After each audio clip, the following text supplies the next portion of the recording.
I want to show you a bit of quirks with this. So now this seems to be meaning that the hub is not working, but if I plug in my this keyboard, it does work. And if I plug this into a power bank, it just seems like it relies on the data pins to power. See? So if I plug this into the port here, the keyboard doesn't actually light up. So this one doesn't require a lot of data because I plug it into the hub, it goes off. Now if I unplug the hub and plug in the azio keyboard, this is a gaming one. Azio also stopped making them, so this is probably the last one I have. The other key is in these ones, but you see the light now comes on, so I guess it requires more amperage with the data pins. You see there's the light button. It is a pretty good keyboard, and this is the only keyboard I have that has a unique volume knob. It's like the only thing I have, and my first keyboard to have a volume knob.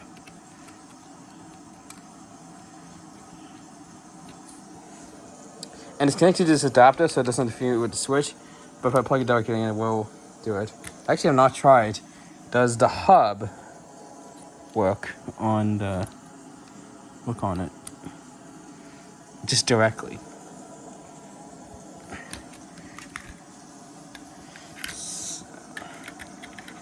Simple answer is...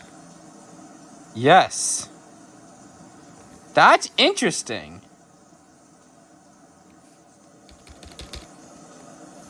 That's pretty interesting. So when it's plugged into the hub directly with the adapter to the switch, then it works. That is bewildering. Why does that now work? I guess maybe this one doesn't output as much power through the port. Maybe. So if I plug this one in, the switch should detect it as another keyboard. And then the caps lock key definitely works. Volume knob does nothing, by the way. I'm turning it. Does nothing. So. And then this lock. It's just a scroll lock. Oh, wrong key. Oh, wait a minute. Alt. Huh. Maybe not scroll lock. But it should be.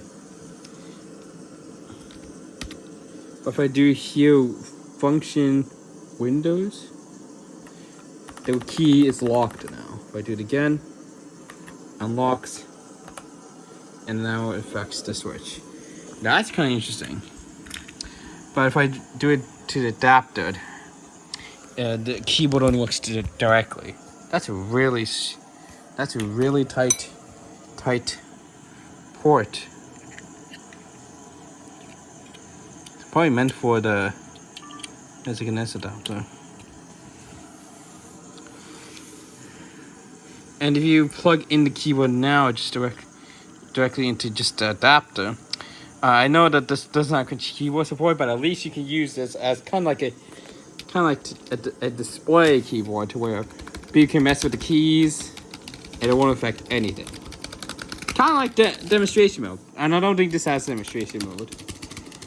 So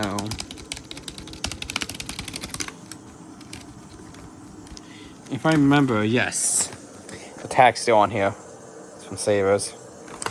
I can't believe I even left a tag on there in the first place. This one was not from Savers. This was bought on eBay. It's a Korean keyboard. Oh wow. The serial number barcode is faded away. But see, it's all in Korean. But since the keyboard, as you can tell, is the same layout, despite the Korean accent keys, it still can be used as is.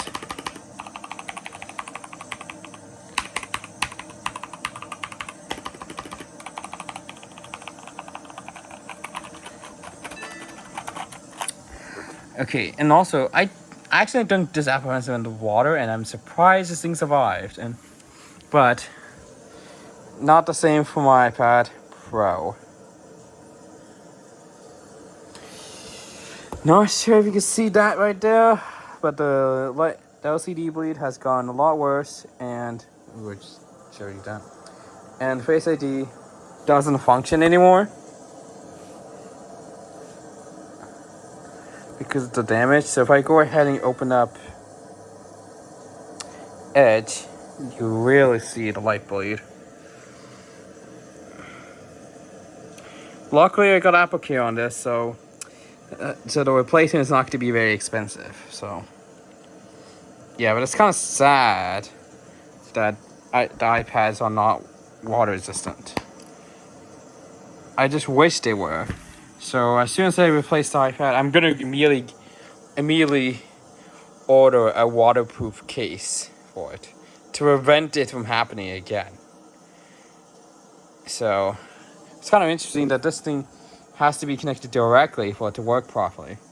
Because short.